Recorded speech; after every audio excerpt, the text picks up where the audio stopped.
వరకు ఉత్తర ప్రత్యుత్తరములుగా చదువుకుందామండి. 31వ కీర్తన. Praise the lord అయ్యగారు, పురుషోత్తమయ్య గారు, ప్రైజ్ ద లార్డ్. ఏది మా చెల్లేరి?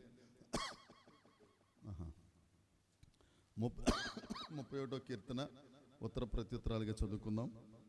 యెహోవా, నీ శరణు జొచ్చి ఉన్నాను, నన్నెన్నడును సిగ్గుపడనీయకుము. నీ నీతిని బట్టి నన్ను రక్షింపుము. నాకు నీ చెవియొగ్గి నన్ను త్వరగా విడిపించుము. నన్ను రక్షించుటకు నాకు ఆశ్రయ శైలముగాను ప్రాకారము గల ఇల్లుగాను ఉండుము. నా కొండ నా కోట నీవే, నీ నామమును బట్టి త్రోవ చూపి నన్ను నడిపించుము. నా ఆశ్రయదుర్గము నీవే. నన్ను చిక్కించుకొనుటకై శత్రువులు రహస్యముగా ఒడ్డిన వలలో నుండి నన్ను తప్పించుము. నా ఆత్మను నీ చేతికి అప్పగించుచున్నాను. యెహోవా సత్యదేవా, నన్ను విడిపించు వాడవు నీవే.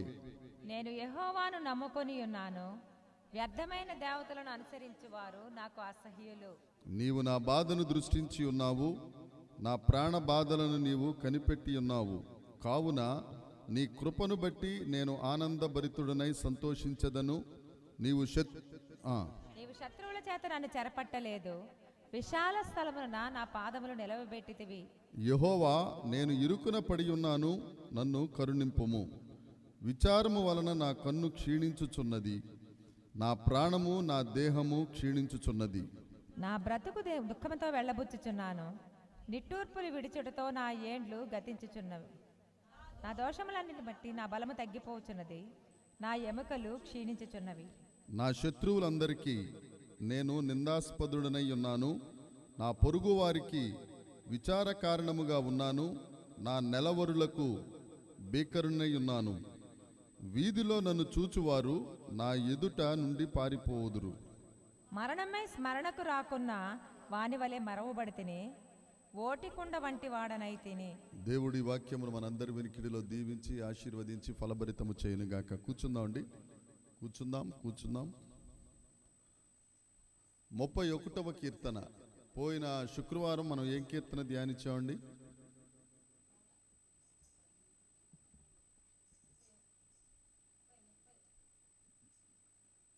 మొత్తానికి ఎన్నో అదేలే మోసేతన్లే. 30వ కీర్తన ఏమండి? ఈ దినాన్న 31వ కీర్తన. ఇది దావీదు గారు రాసిన కీర్తన అని ఇక్కడ ఉంది, కానీ ఈ కీర్తన మీద రకరకాల వ్యాఖ్యానాలు ఉన్నాయి. దావీదు గారు సౌలు చేత తరుమబడి ఆయన రాజుగా పట్టాభిషేకం చేయబడిన తరువాత రాసిన కీర్తనని కొంతమంది అంటారు. కొంతమంది ఏమంటారంటే హిజ్కియా గారు రాసిన కీర్తనని కొంతమంది అంటారు. కొంతమంది ఏమంటారు అని అంటే ఇది ఇర్మియా గారు రాసిన కీర్తనని కొంతమంది అంటారు.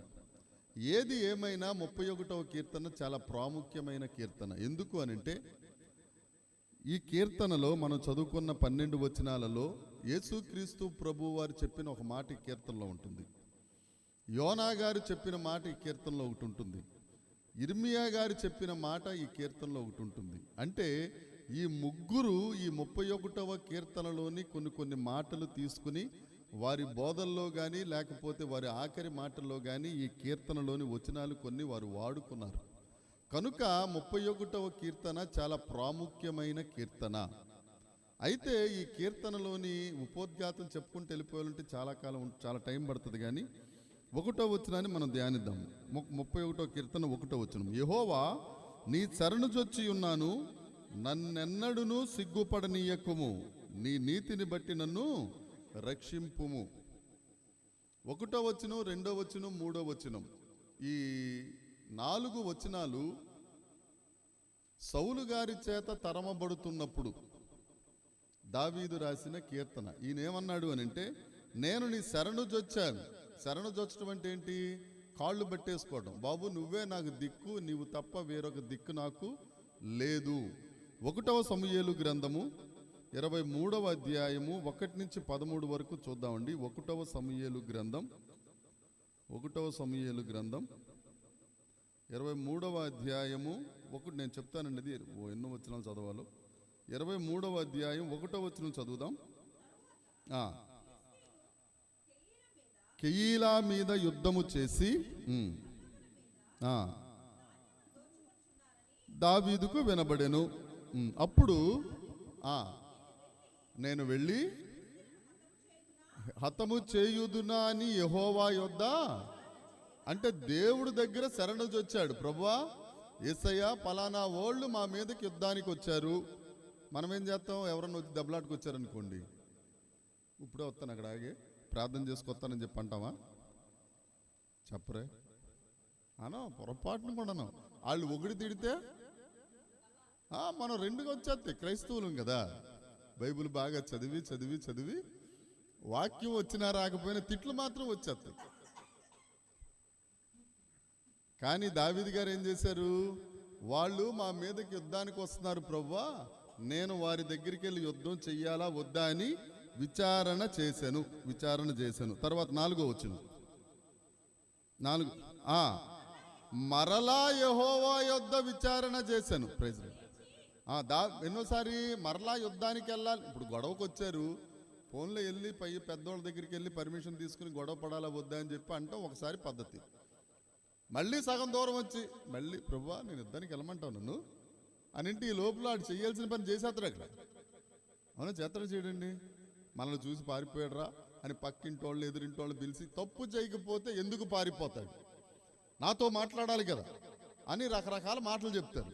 కానీ ఈయన దావీదు గారు ఏం చేశారు? మొదట వెళ్ళి దేవుడి దగ్గర విచారణ చేసి వస్తే దేవుడు అన్నాడు వెళ్ళు, యుద్ధానికి వెళ్ళు, ఓకే అని అన్నాడు.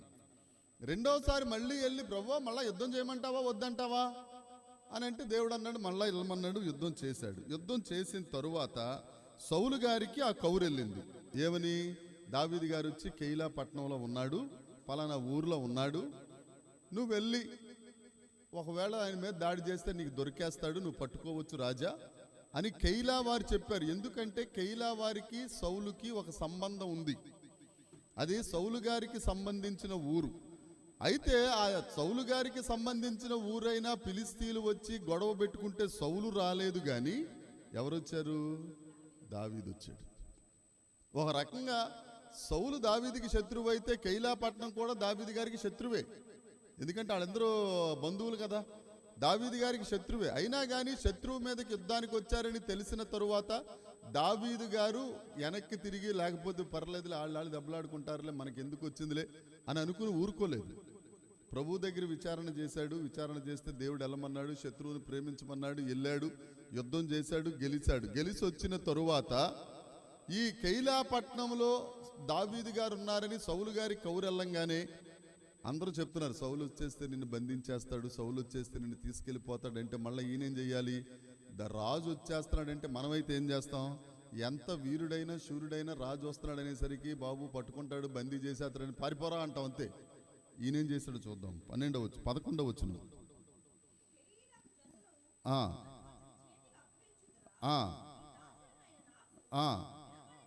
సౌలు దిగివచ్చునా,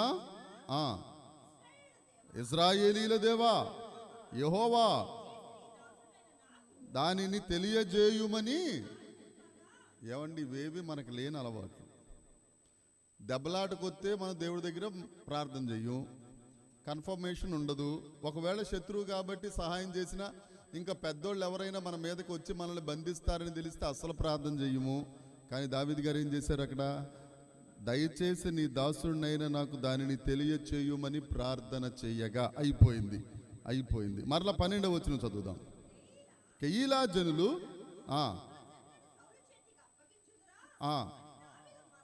మరలా మనవి చెయ్యగా. ఎందుకు చెప్తున్నానంటే 31వ కీర్తనలో ఉన్న 1వ వచనంలోని 2వ వచనము 3, 4 వచనాల్లో ఉన్న అర్థం, నేను నిన్ను శరణుజొచ్చాను, నన్నెన్నడును నీవు సిగ్గుపడనీయకుము. మనం దేవుడి దగ్గర ప్రార్థన చేస్తే, ప్రతి విషయంలోనూ దేవుని దగ్గర ప్రార్థన చేస్తే, ఈవెన్ నేను భక్తి చేయటం కొంతమంది నాకు నేర్పించిన పాస్టర్మ్మ గారు, అందరం చెప్పను కానీ కొంతమంది, అందులో ప్రధానుడు ఇజ్రాయేలు గారని ఏలూరులో ఒక ఆయన ఉండేవాడు. ఆవిడ గారి పేరు శాంతమ్మ, పాస్టర్మ్మ గారు. తాతయ్య అని పిలుచుకునేవాడు ఆయన్ని. ఆవిడ పొయ్యి వెలిగించినప్పుడు కూడా, అప్పుడంటే గ్యాస్ పొయ్యిలు లేవు, కట్టెల పొయ్యిలే, పొయ్యి వెలిగించినప్పుడు కూడా ఆ కట్టెల మీద చెయ్యేసి, ప్రభువా నాయన కట్టెలు వెలిగిస్తున్నాను, వంట మంచిగా వచ్చినట్లుగా సహాయించి అని ప్రార్థన చేసి వంట మొదలుపెట్టేది. ఇప్పుడు లేగటం ఇలాగ అనుకుని ఆ లైటర్ ఎక్కడుందో ఎత్తుక్కుని టప్పని కొడతామని చక్కని వెలుగుతుంది అంతే. బుజ్జి టీ తాతావా, గ్రీన్ టీ తాతావా? సరే పెట్టించేస్తా. అన్నీ చాలాసార్లు చెప్పాను, మరొకసారి చెప్తున్నాను. కొత్తగా పెళ్ళయింది వాళ్ళకి. పాపం అబ్బాయి గారు వస్తారని చెప్పి అప్పుడు దాకా అటు ఇటు తిరగడం అయిపోయింది. కొత్తగా సంసారం పెట్టారు. మొదటి రోజు అయ్యగారు ఉద్యోగానికి వెళ్ళాడు. తర్వాత ఈవిడ గారేమో వంట చేయటం, ఫస్ట్ టైం వంట చేయటం. ఆయన ఏం చేశాడంటే, ఇన్నాళ్ళు మా అమ్మగారిది మీ అమ్మగారిది వీళ్ళందరికీ తిన్నాము, ఇప్పుడు నువ్వు వండని చెప్పి జాగ్రత్తగా మాంసం గోంగూర తీసుకొచ్చి ఇచ్చాడు నాకులట్టు. ఈవిడ గారు చాలా ప్రేమగా వండేయడం మొదలెట్టింది. ప్రేమ ఎక్కువైపోయి ఉప్పు కూడా ఎక్కువేసేసింది. కాస్త ఉప్పు ఎక్కువైపోయి ఇప్పుడు టేస్ట్ చూసినప్పుడు ఎలాగో చూస్తారు కదా, కేజీలో అర కేజీ కూర టేస్ట్గా అయిపోద్ది. ఇది చేసినప్పుడు ఉప్పు ఎక్కువైపోయింది. దేన్నైనా తీయొచ్చు కానీ గోంగూరలో ఉప్పు పెట్ట తీస్తాం. అయ్యగారు వచ్చే టైం అయిపోయింది. అమ్మగారికి ఏమో కాళ్ళు ఉడికిపోతున్నాయి. వాళ్ళ అమ్మగారికి ఫోన్ చేసింది, ఆవిడ గారు పాస్టమ్మ గారు. అమ్మా ఇప్పుడు అందరికీ కూర సూపర్గా వచ్చినా ఫోన్ చేస్తారు, చండాలంగా వచ్చినా ఫోన్ చేస్తారు, అటు తిన్నా ఫోన్ చేస్తారు, తినపోయినా ఫోన్ చేస్తారు. పచ్చిమిరకాయ పక్కన పెట్టినా కానీ వెంటనే పచ్చిమిరకాయ పక్కన పెట్టాడమ్మా, పచ్చిమిరకాయ పక్కన పెట్టాడా, బస్సు ఎక్కొచ్చి అని అంటది అటు నుంచి వాళ్ళ అమ్మ. అంతే. ఇదివరకు రోజులు అలా ఉండేది కాదు. ఉత్తరం రాసా, ఉత్తరం వచ్చే లోపల ఇక్కడ సెట్ అయిపోయేవారు వీళ్ళు. ఏమండి, అవునా కదా? ఇప్పుడు అలా లేదు, ఫోనే. అందులోనే ఎవరికి తెలియకుండా 2 చేతులతో టైప్ చేయడం వచ్చేసింది. మధ్య టిక్ టక్ టక్ టక్ టక్ మన కొడైతే వాళ్ళంకే చూస్తుంటారు. ఈ మాత్రం చేతులు ఇలాగ అయిపోతూ ఉంటారు. వాళ్ళు మాత్రం మనకే చూస్తుంటారు. ఇలాగా మెసేజ్ తప్పని ఇలా కొట్టగానే వెళ్ళిపోద్ది. ఈ నాకే చూస్తున్నాడు కదా, ఎప్పుడు మెసేజ్ పంపించాం అనుకుంటాం మనం. జరగాల్సింది జరిగిపోద్ది. ఎందుకు చెప్తున్నాను అని అంటే, శత్రువు యుద్ధానికి వచ్చినప్పుడు మనవి చేశాడు, మరలా కన్ఫర్మేషన్కి మనవి చేశాడు. జయించిన తరువాత ఆ అసలు శత్రువు వచ్చినప్పుడు పట్టుకెళ్ళిపోడా, అసలు నన్ను అప్పగిస్తారా ఈ జనులు, నేను వీళ్ళకి మేలు చేశాను కదా అయినా కానీ అప్పగించేస్తారని చెప్పి మరలా ప్రార్థన చేయటం మొదలుపెట్టాడు. అందుకని 3వ వచనంలో ఆయన అంటాడు, నా కొండ నా కోట. అమ్మ 31వ కీర్తన 3వ వచనం. ఇప్పుడు పాపమ్మ కంటే టిఫిన్ చేస్తుంది కాబట్టి మాట్లాడలేదు. మరి మిగతా మీరందరూ నువ్వేంట్రా ఏదో నరేంద్ర మోడీ అసిస్టెంట్ లాగా తెగదిరిగి అతను లోపలికి బయటికి, నువ్వు ఇట్రా నాయన ఇట్రా. మీ అమ్మగారు నీ కాళ్ళలో చక్రాలు పెట్టి ప్రసవించినట్టు అటు కూర్చో. దేవుని స్తోత్రం. 3వ వచనం చదువుదాం. నా కొండ నా కోట నీవే, నీ నామమును బట్టి త్రోవ చూపి నన్ను నడిపించు. ఎవరు త్రోవ చూపించాలి? దేవుడే త్రోవ చూపించాలి. పోయిన 2023వ సంవత్సరంలో ఒక వాగ్దాన సందేశంలో, నువ్వు కుడి తట్టుకైనను ఎడమ తట్టుకైనను తిరిగక నేను చూపించు మార్గం ఇదే త్రోవ, నువ్వు నడిచెళ్ళిపో. మనం అడుగుతాం అలా దేవుడి దగ్గర? చెప్పరేమండి. కానీ ఇక్కడ దావీదు గారు అంటున్నారు, అడగాలి. అడిగితే దేవుడు మనతో మాట్లాడతారు. 4వ వచనం. నా ఆశ్రయ దుర్గము నీవే, నన్ను చిక్కించుకొనుటకై శత్రువులు రహస్యముగా ఒడ్డిన వలలో నుండి నన్ను. ఇప్పుడు మనం పొద్దున్నే ఉదయాన్నే లేచిన తర్వాత అన్ని చదువుకుని ఉద్యోగానికో ఎక్కడికో పని మీద వెళ్తున్నప్పుడు ఏ అపాయం జరుగుతుందో మనకు తెలియదు. ఏమ్మా తెలుసా? ఎంత చిలక జోస్యం చెప్పుకునేవాడికైనా సరే ఆడికి చిలక అందరికీ జోస్యం చెప్తుంది, కానీ వీడికి మాత్రం చెప్పదు. ఎందుకంటే వీడికి చెప్పదు, వీడి దగ్గర మాట్లాడదు ఆవిడ. చిలక గారు ఎస్ థియేటర్ దగ్గరికి వెళ్ళి చెయ్యిచ్చామనుకో మన అందరికీ చెప్పేద్ది. తీరా ఆడి సంగతి ఏంటనేది ఆ చిలక చెప్పదు పాపం. మరి అదేం మర్మమో మనకు తెలియదు. రహస్యంగా ఉంటారు శత్రువులు. మన శత్రువు అపవాది రహస్యంగా ఎప్పుడు మృంగుదునా అని దురాత్మలు మన మీద ఎప్పటికప్పుడు ప్రయోగం చేయటానికి రెడీగా ఉంటాయి. కాకపోతే మనం చేయవలసింది ఏంటంటే, నా కొండ నీవే, నా కోట నీవే, నా ఆశ్రయ దుర్గము నీవే అని ఆయన శరణు చొచ్చి, దేవా నీ మార్గం నాకు తెలియచేయమన్నప్పుడు దేవుడు దావీదు గారికి విజయం ఇచ్చినట్లుగా గొర్రెల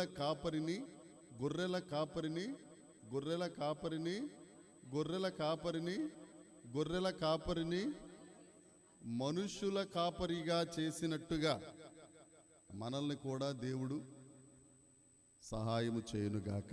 మొదటిది 5వ వచనం చదువుదాం. 5వ వచనం. నా ఆత్మను, ఈ మాట ఎవరు చెప్పారు? యేసు ప్రభు చెప్పారు. నేను ఉపోద్ఘాతంలోనే చెప్పాను, 31వ కీర్తన 12వ వచనంలో ముగ్గురు భక్తులు చెప్పిన మాటలు. మొదటిది, నా ఆత్మను నీ చేతికి నేను అప్పగించుకొనుచున్నాను. తర్వాత, యెహోవా సత్యదేవా, నన్ను విమోచించువాడవు నీవే. ఇంగ్లీష్లో ఉంటుంది దాని అర్థం, నన్ను విడిపించువాడవు నీవే. ఎలా విడిపిస్తాడు ఆయన? నిర్గమాకాండము 13వ అధ్యాయము 13వ వచనములో, ఒకవేళ గాడిద పిల్లను మీరు అర్పించడానికి తీసుకెళ్తే గాడిదకు బదులుగా విమోచన క్రయధనమును మీరు చెల్లించాలి, విమోచించాలి. ఈ 5వ వచనం నుంచి ఎప్పుడు రాస్తున్నాడు అని అంటే, దావీదు గారు రాజు అయిపోయిన తరువాత.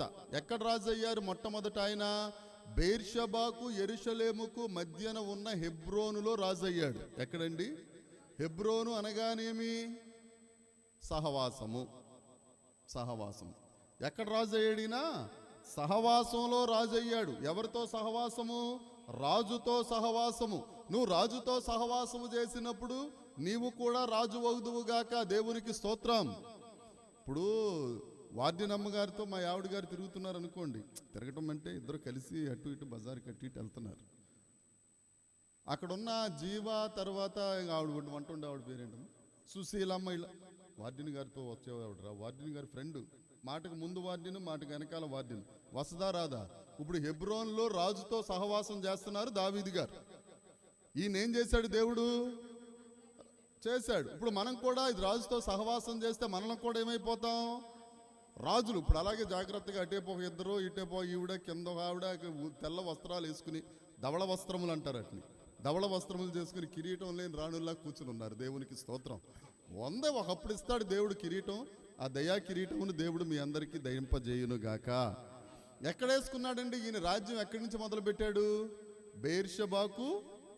బెయేర్షెబాకు బెయేర్షెబాకు ఇప్పుడే చెప్పాను కదండి, తిరుపతికి.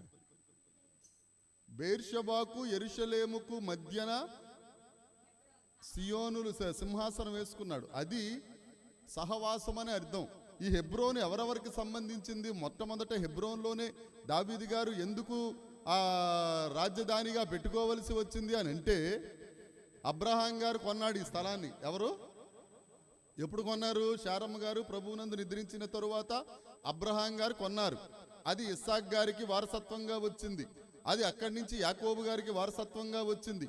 అక్కడి నుంచి తరువాత వారి సంతానం అంతా అంటే హెబ్రోను పితరులు సంపాదించిన సహవాసము, పితరులు స్థాపించిన సహవాసము, అపోస్తలులు స్థాపించిన సంఘము, అపోస్తలుల బోధ కలిగిన సంఘము. అపోస్తలుల బోధ మీద మన బ్రతుకులను కట్టిన ఎడల ఆ రారాజు వచ్చినప్పుడు రాజులుగా మనం ఎదుర్కొంటాం. దేవునికి స్తోత్రం. ఎందుకనగా చీకటి నుండి ఆశ్చర్యకరమైన వెలుగులోనికి మనలను చెప్పాలి పిలిచిన దేవుడు.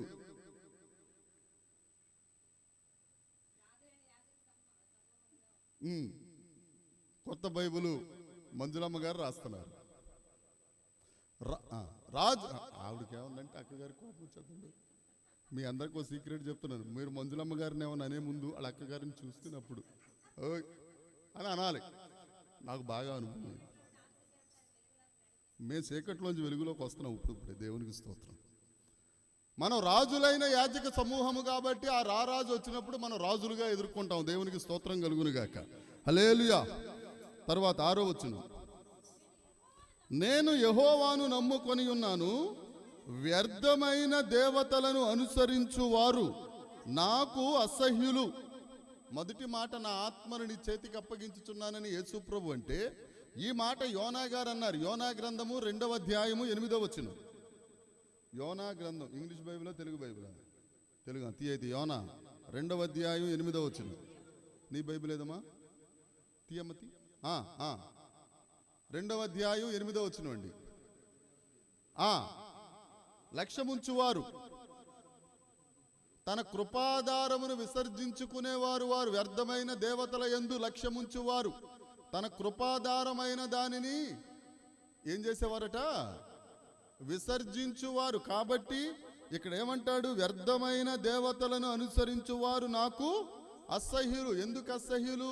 వారు కృపాధారమైన దానిని విసర్జించి ఉన్నారు గనుక. ఇది యోనా గారు చెప్పిన మాట. అందుకే ఈ కీర్తన ప్రాముఖ్యమైన కీర్తన. తరువాత కొద్దిగా ముందుకెళ్దాం. 7వ వచనం. నీవు నా బాధలను దృష్టించి ఉన్నావు. అంటే ఏం చేస్తున్నాడు దేవుడు? మన బాధలను దృష్టించి ఉండడం అంటే చూస్తున్నాడు. ఇలాగే పాపమ్మ గారు టిఫిన్ చేయించుండగా అందరూ దృష్టించి ఉన్నారు. వారు ఏ విధముగా టిఫిన్ చేసి టీ తాగుతున్నారో కనిపెట్టుచున్నారు అని అంటే అర్థం ఏంటి? మనం పాపమ్మక్క గారిని చూస్తున్నామని అర్థం. అంతేనండి. ఇప్పుడు దేవుడు మన మీద దృష్టి ఉంచాడు, మనల్ని కనిపెడుతున్నాడు అని అంటే మన దేవుడు ఎలాంటి దేవుడు అంటే ఎవరి పనిలో వాళ్ళు ఉన్నారు. దేవునికి స్తోత్రం. చూచుచున్న దేవుడు. దేవునికి స్తోత్రం.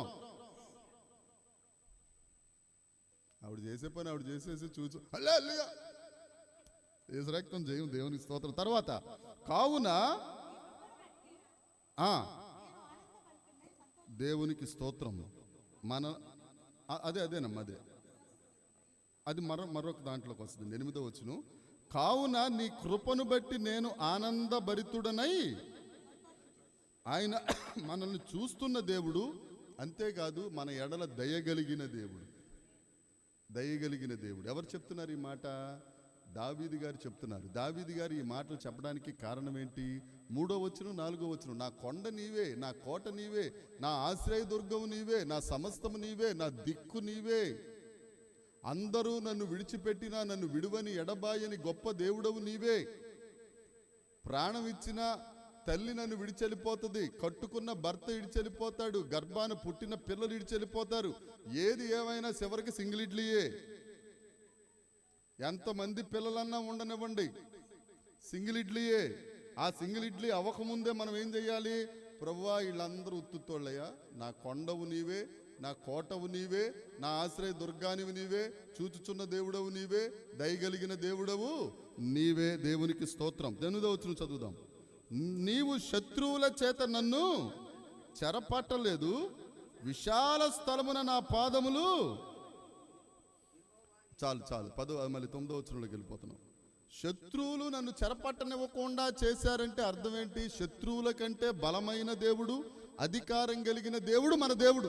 మనం ఎవరైతే కొండ కోట అనుకున్నామో, ఎవరినైతే ఆశ్రయించామో, ఏ దేవుడైతే చూస్తున్నాడని మనము ఆనందిస్తున్నామో, ఏ కృప కలిగిన దేవుడైతే మన ఎడల దయగలిగి ఉన్నాడని మనం గుర్తించామో, ఎప్పుడైతే ఈ ఇలములోనికి, ఈ మార్గంలోనికి మనం వచ్చామో, ఆయన అధికారం మన మీద ఉంటుంది.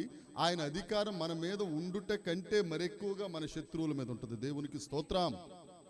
ఆ 10 మహత్కార్యములు ఐగుప్తులో చేసినప్పుడు ఇశ్రాయేలీలకు మహత్కార్యములు, అటు ఐగుప్తీయులకు శిక్షా కార్యక్రమములవి. అంతే కదండి.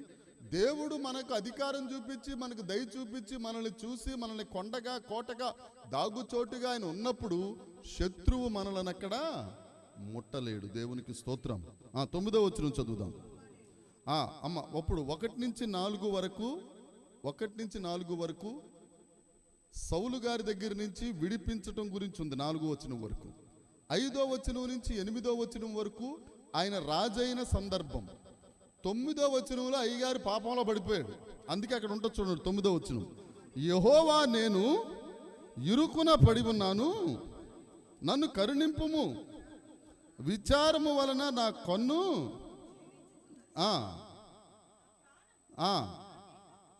క్షీణించుచున్నది. అయ్యగారికి ఎప్పుడైతే పాపంలో పడ్డామో, అమ్మగారితో పాపంలో పడ్డారు. ఎవరెవరు?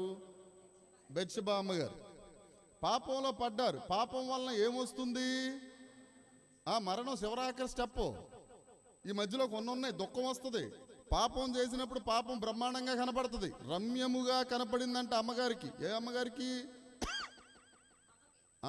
రమ్యంగా. ఆవిడికే కాదు, మనకు కూడా పాపం చేసేటప్పుడు భలేగా ఉంటుంది, అసలు సూపర్గా ఉంటుంది. ఆ అమ్మాయి చూడకపోతే బాధ వచ్చేది, చూస్తే మాత్రం 14వ తారీఖు వచ్చేస్తుంది. అప్పుడే యూట్యూబ్లో ఒకడు పెట్టేశాడు. ఏంటి? 14వ తారీఖు ఏం చెయ్యాలో మీకు తెలియకపోతే ఈ వీడియో చూడండి, సబ్స్క్రైబ్ చేసుకోండి, షేర్ చేయండి, మరలా లైక్ కొట్టండి. ఆడు చెప్తాడంట ఏం చెయ్యాలి. ఒరే నా ప్రియురాలికి నువ్వు చెప్పేదేముందని అడగాలి కదా. ఈ యూత్ అడగరు. ఏం చెప్పాడు చూసేద్దాం, దానికి వ్యూస్ ఎక్కువైపోతాయి. అమ్మా ట్రైనింగ్. ఫిబ్రవరిలో లవ్ చేస్తారు, నవ్వుకుంటా పూలు పట్టుకుని ఆ అమ్మాయి వెనకాల పరిగెడతారు. నవంబర్ నెల వచ్చేసరికి ఆ అమ్మాయి ఈయన వెనకాల పరిగెడతా ఉంటారు. ఈ లోపల జరగాల్సింది జరిగిపోయి ఓ బిడ్డకో ఎవరికో ఇక ప్రసవ దినాలు అడ్డుపడేసరికి ఆడికి పిచ్చెక్కిపోయి ఎందుకు వచ్చింది అబ్బాయి తలకానిప్పి అని చెప్పి వీడు పరిగెడతాడు. ఫిబ్రవరిలో నేను చెప్తుంది జరిగి నిజమే, మయూరే అవునా కదా, ఇప్పుడు తర్వాత తెలుస్తుంది. వందనాలండి. ఇదిగో ఈవిడ ఒక రాణి అమ్మగారు. ఇప్పుడు మీ అందరికి కిరీటాలు ఆర్డర్ ఇవ్వాలి నేను. దేవునికి స్తోత్రం. బెత్షెబాతో పాపం చేసినప్పుడు బాధ వచ్చింది, దుఃఖం వచ్చింది, చివరాఖరికి ఏమొచ్చింది? అనారోగ్యం వచ్చింది, ఆ తర్వాత మరణం వచ్చింది. ఈయన గారికి ఒక భక్తుడు రాస్తారు, దావీదు గారికట కుష్టు రోగం వచ్చిందట. కుష్టు రోగం. పాత నిబంధనలో ఎవరైనా పాపం చేస్తే రెండు వచ్చాయి, ఒకటి కుష్టు రోగము, ఒకటి గురుడ్డితనం. కుష్టు రోగము, గురుడ్డితనం. ఈయన గారికి కళ్ళు కనపడుతున్నాయి కాబట్టి కుష్టు రోగం అని బైబిల్ పండితులు గట్టిగా నమ్మిన మాట. దావీదు గారు మరలా ఎలాంటి పాపం చేశాడు? వ్యభిచారం ఒకటే కాదు, అంతకంటే దయానీయమైన పరిస్థితి. ఊరియాకు ఈయన చంపేని ఆయన లెటర్, ఆ సావు లేక ఆయనే పట్టుకెళ్ళాడు. ఇక దీన్ని మించింది ఇంకొకటి ఉండదు. అందుకని కిందకు వస్తే దాని గురించి ఎప్పటికప్పుడు 10వ వచనం చెప్తాం. నా వెళ్ళబుచ్చుచున్నాను. ఈ ఊరియా గురించి ఆలోచించినప్పుడల్లా దావీదు గారికి నిద్రపట్టేది కాదు. ఎందుకంటే అంత దౌర్భాగ్యమైన పని ఎవడో చేయడు. మళ్ళీ నేమన్నా మామూలు మనిషి దావీదు గారు? దేవునికి ప్రియుడు, ఇష్టానుసారుడైన మనుష్యుడు, హృదయానుసారుడైన మనుష్యుడు. ఈయన గారు పాపం చేయటం కాకుండా ఆ పాపాన్ని కప్పిపుచ్చుకోవడానికి మళ్ళీ అదే ఈయన చంపే అని చెప్పి ఆ చంపే లేక ఈయన చేతికి ఇచ్చి పరిగెట్టుకెళ్ళన్నాడు. ఎంత భయంకరమండి! దేవుడు ఎంత ఘోషించుంటాడు. అది తలుచుకున్నప్పుడల్లా నా ప్రాణము, నా దేహము క్షీణించుచున్నవి. నా బ్రతుకు దుఃఖముతో వెళ్ళబుచ్చుచున్నాను. నిట్టూర్పులు విడుచుటతో నా ఏండ్లు. దావీదు గారు మంచి గాయకుడు, మధుర గాయకుడు, కీర్తనలు రాయగలడు, దేవుని మీద పాటలు పాడగలడు, దేవుణ్ణి ఆరాధిస్తూ నాట్యం చేయగలడు. ఎప్పుడైతే బెత్షెబాతో పాపం చేశాడో పాటలు పోయినాయి, కీర్తనలు పోయింది, డాన్స్ పోయింది. ఏం మిగిలిందంట ఆయనకి? బ్రతుకు దుఃఖం మిగిలింది, నిట్టూర్పులు మిగిలినాయి. తర్వాత నా దోషములను బట్టి నా బలము తగ్గిపోయింది, నా ఎముకలు. ఎప్పుడు జరుగుద్దంటే ఇదంతా కుష్ఠరోగం వచ్చినప్పుడే. పాపం వల్ల వచ్చి జీతం మరణం, ఆఖరి స్టెప్కి దిగిపోయి చచ్చిపోవడమే. ఈ మధ్యలో స్టేజ్లు వస్తాయి కదా. ఇక్కడ బస్సు ఎక్కామనుకో, విజయవాడ వెళ్ళే లోపల ఒంగోలు రావాలి, ఒంగోలు తర్వాత పేట రావాలి, చిలకలూరు పేట రావాలి. అప్పుడు కదా ఈ లోపల పాపం చేసిన తర్వాత దుఃఖం వస్తుంది, తర్వాత బాధ వస్తుంది, రోగం వస్తుంది. ఇవన్నీ అయిపోయిన తర్వాత లాస్ట్ స్టెప్ విజయవాడ వస్తుంది. అక్కడ దింపేస్తారు అంతే. అది పరిస్థితి. 11వ వచనం చదువుదాం. నా శత్రువులందరికీ నేను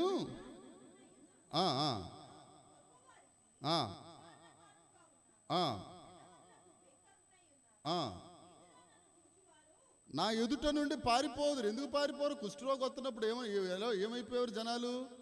పారిపోయేవారు. నా నెలవరులకు దూరం అయిపోయాను. కుష్ఠరోగం ఉన్న దగ్గరికి స్నేహితులు ఎందుకు వస్తారు? చుట్టాలు ఎందుకు వస్తారు? పట్టాలు ఎందుకు వస్తారు? ఎంత రాజు అయితే మాత్రం. చూడండి ఏ స్టేజ్ నుంచి ఏ స్టేజ్కి వెళ్ళిపోయాడు దావీదు గారు. మొదటి 4 వచనాలు దేవుడు నా కొండ, నా కోట అన్నాడు, ఆశ్రయదుర్గం అన్నాడు, దేవుడు కాపాడాడు, రాజ్యాన్ని ఇచ్చాడు. రాజ్యం ఇచ్చిన తర్వాత దేవా నా ఆత్మ నీ చేతికి అప్పగిస్తున్నాను అన్నాడు, చూచుచున్న దేవుడు అన్నాడు. తర్వాత ఇంకే దేవుడు అన్నాడు, దయగలిగిన దేవుడు అన్నాడు. తర్వాత ఇంకో దేవుడు ఏమన్నాడు? చెప్పాలి. ఇప్పుడు చెప్పిన మాటలు ఇవన్నీ. దృష్టించే దేవుడే, చూచుచున్న దేవుడు, తర్వాత దయగలిగిన దేవుడు, తర్వాత అధికారం కలిగిన దేవుడు అన్నాడు. ఇవన్నీ అన్నా తర్వాత పాపంలో పడిపోయాడు. పాపంలో పడిపోయిన తర్వాత అయ్యగారికి కుదరని రోగం వచ్చేసింది. కుదరని రోగం వచ్చిన తరువాత నెలవరులందరూ దూరం అయిపోయారు. ఇప్పుడు 12వ వచనం చదువుదాం. మరణమై స్మరణకు రాకున్న వానివలే ఓటికుండ వంటి వాడనైతిని. ఎప్పుడు అయ్యగారిని ఆ రాజ్య సింహాసనం మీద నుంచి కిందకి దింపేద్దామా ఏంటి? మరణమై స్మరణకు రాని మరణమై స్మరణకు రాని వాని వలె మరువబడి తిని. మరువబడి తిని. అమ్మ ఎదురుగుండా కనపడుతున్నప్పుడు వెనకాలే తిరుగుతాం. ప్రభువునందు నిద్రించిన తర్వాత మంచి ఫోటో కట్టించి, ప్రేమ కట్టించి, ఫోటోకి దండేస్తాం. ఒక నెల రోజులు చూస్తాం, చూసినంతసేపు ఏడుస్తాం. 2వ నెల కాస్త ఏడుపు తగ్గుద్ది, నీరసం వస్తుంది. 3వ నెల కాలము గాయములను మాన్పును అనే టైటిల్ ఒకటి పెట్టుకుని, సరే పాపం అమ్మ వెళ్ళిపోయింది కదా అనుకుని మొదలెడతాం. ఏమండి, అంతే కదా. మరువబడి తిని బైబుల్ చెప్పి, నేను మర్చిపోను సార్, మా అమ్మని నేను గట్టిగా పట్టుకుంటాను అని అంటే బైబుల్ అబద్ధమగునా? అట్లా అనరాదు. మనమే అబద్ధికులము, బైబుల్ సత్యము. అందులో ఎలాంటిది? 21వ కీర్తనలో ఉంటుంది, అది మట్టిలో 7 సార్లు పుటము వేయబడినా బంగారు వంటిది. ఒకసారి పుట వేసిన తర్వాత మళ్ళీ అగ్నిలో పడేస్తారట కంసాలు ఆయన. ఎందుకు? మళ్ళీ మస్ట్ ఏమైనా ఉందేమో అని. అలా 7 సార్లు. ఇక దాంట్లో మస్ట్ అనేది, మట్టి అనేది ఉండదు. అంతకంటే భయంకరమైన సత్యము బైబుల్ వాక్యము. ఇక్కడ ఏమని ఉంటుందంటే, మరణమై స్మరణకు రాకున్న వాని వలె, మర్చిపోవడం కామను, ఓటికొండ వంటి వాడ. ఎవడన్నా ఓటికొండ తీసుకొచ్చి డైనింగ్ టేబుల్ మీద పెట్టుకుంటారా? చెప్పరా? ఆఖరి ఉప్పేసి కూడా పెట్టుకోరు. ఇదివరకు ఉప్పు కొండ ఉండేది, మీకు ఇప్పుడు అంతా ఉప్పు చిక్ చిక్, అది పెరుగు జాడి గాడి కాదు, కొండలోనే పెట్టారు. ఉప్పు కొండ దానికి సపరేట్గా ఉండేది. ఏమండి? అవునండి, అది అది మాకు రాణమ్మ గారికి బంగారం మక్క టైం. ఆ రోజుల్లో ఇవన్నీ మేము జాడిలో పచ్చడి పెట్టుకుంటాం. ఇప్పుడు జాడీలు పోయే, కొండలు పోయే, అదేదో సీసాలు వచ్చి చిక్ చిక్ చిక్ చిక్ మనే ఎంత కొట్టినా దాంట్లో నుంచి ఉప్పు రాదు. ఉప్పు రాదు. నేను హోటల్లోకి వెళ్ళినప్పుడల్లా ఉప్పు తక్కువైతే ఎంత ఇదని రాదు. ఆఖరికి మూత తీసేసి వేసేసుకోవడమే. బీపీ వచ్చేద్దని. ఏమండి, అక్కడికి హోటల్కి వెళ్ళిన తర్వాత గుర్తొస్తుంది మనకి బీపీలు ఇవన్నీను. ఇంటి దగ్గర ఉన్నప్పుడు మాత్రం కొద్దిగా ఉప్పే. వాళ్ళు పెడతారు, కానీ మనం ఒప్పుకోం కదండి, మనం తినేస్తాం కదా. ఓటికొండ వంటి వాడనైతిని అంటే విలువలేని వారిగా అయిపోయారు. దేన్ని బట్టి? శత్రువును జయించుటకు వెళ్ళాలా వద్దా అని దేవుడి దగ్గర విచారించినోడు, ఈ ఊరి వారు నన్ను అప్పగిస్తారా అప్పగించరా అని విచారణ చేసినవాడు, దేవుని చేత అభిషేకించబడిన వాడు, చివరాఖరికి పాపంలో పడిపోయి ఏమైపోయాడట? ఓటికొండ వంటి వాడు. ఓటికొండ ఎవరికి ఉపయోగపడింది అని అంటే ఒకే ఒక్కరికి ఉపయోగపడింది బైబిల్లో, గిద్యోను. ఇంకా యోబు గారికి ఉపయోగపడింది. ఇక అంతకు మించి గోక్కోవడానికి తప్పితే గుండు మీద పెట్టుకోవడానికి కూడా ఉపయోగపడుతుంది. ఏమండి, కాబట్టి దేవుని దగ్గర మన పరిస్థితి ఏంటో విచారం. 3 స్టెప్పులు దేవుడు మనతో మాట్లాడారు. 2024వ సంవత్సరంలో జనవరి నడిచెళ్ళిపోయింది. ఫిబ్రవరి నెల మొదటి ఆదివారంలోనికి మనం వచ్చాం. చాలా సంవత్సరాలు వెళ్ళిపోతూ ఉన్నాయి, సంవత్సరాలు వస్తూ ఉన్నాయి. హ్యాపీ న్యూ ఇయర్ అంటున్నాం, వెళ్ళిపోతున్నాయి. మళ్ళీ హ్యాపీ న్యూ ఇయర్లు వస్తున్నాయి, వెళ్ళిపోతున్నాయి. కానీ మనం ఎంతసేపు మనం ఎక్కడున్నామో ఒక్కసారి గ్రహించుకోలేకపోతే ఎన్ని హ్యాపీ న్యూ ఇయర్లు అయినా వేస్టే. ఒకనొక దినాన్ని ఒక బ్యాడ్ న్యూ ఇయర్ వచ్చేస్తుంది, అప్పుడు ఇబ్బంది అయిపోతాం. దుర్దినాలు రాకముందే మరొకసారి చెప్తున్నాను. మొదటి మాట, యెహోవా నీ శరణు జొచ్చి ఉన్నాను. ఆ శరణు జొచ్చినోడు ఎక్కడుంటాడంటే ఆ పాదాల దగ్గరే ఉంటాడు. మనం ఎక్కడ ఉంటున్నాం? మన ప్రార్థన సమయం ఎంత? భక్త సింగ్ గారు ఎన్ని గంటలండి? మనం 18 నిమిషాలు చేస్తున్నావా? 18 నిమిషాలు ఆత్మలో ఆనందిస్తున్నావా? 18 నిమిషాలు కూర్చుని చక్ చక్ చక్ చెప్పమ్మా, వచ్చి ఆఫీస్కి వచ్చి, సరే నేను వచ్చేస్తాను. ఇలా కాదు, చేయండి, ప్రార్థన చేయండి. ముంగమూరి దేవదాస్ గారి గురించి కూడా పోయిన వారం ఒక మాట చెప్పుకున్నాం. ఆయన జీవిత కాలం అంతటిలో సిరి కానీ స్త్రీని కానీ ముట్టలేదు. ఎంత ఎంత ఎంత గొప్పతనం అండి! అలాంటి వారిని ఆదర్శంగా తీసుకోవాలి మనం. సిరిని కానీ ఎంత ఒగ్గబట్టుకుని ఉంటాడు చూడండి. ఆయన బెడ్రూమ్లోకి ఆ దరిదాపుల్లో ఆడ వాసన వస్తే ఒప్పుకునేవాడు కాదు, శపించేయడమే. ఆయన ఉన్న గుడారంలో ఆడోళ్ళు తిరిగేవారు కాదండి. వంట గింట అంతా మగోళ్ళే, ఉతకటం చేయటం అంతా ఎవ్రీథింగ్ మగోళ్ళే. అందుకే ఆయన భక్తుడయ్యాడు, దైవజనుడు. అందరూ దైవజనులు కాదండి, కొంతమందే దైవజనులు. అందులో ఈ భక్త సింగ్ గారు, ముంగమూరి దేవదాసు గారు, ఏసన్న గారు, ఇలాంటి వారు కొంతమంది, దినకరణి గారు, పెద్ద దినకరణి గారు, వీరు మాత్రమే. ఎందుకంటే వారు దేవునితో సహవాసం చేశారు, హెబ్రోనుతో ఇల్లు కట్టుకున్నారు. దావీదు గారు ఎక్కడ ఇల్లు కట్టారు? బెత్షెబాకు యెరూషలేముకు మధ్యన హెబ్రోనులో, హెబ్రోన్ అనగా సహవాసంలో ఇల్లు కట్టుకున్నారు. మనం కూడా సహవాసంలో కట్టుకుంటాం, కాదే దేవుడు సహవాసం కాదు, దెయ్యం సహవాసం. ఈ దినాన దేవుడు మనతో చెప్తున్న మాట, దేవుని సహవాసంలో మనం ముందుముగాక. దేవుడి మాటలు దీవించునుగాక. ఇట్టి కృప అనుగ్రహించిన దేవునికి మనం స్తోత్రాలు తెలియచేద్దాం, నిలబడదాం. దేవుని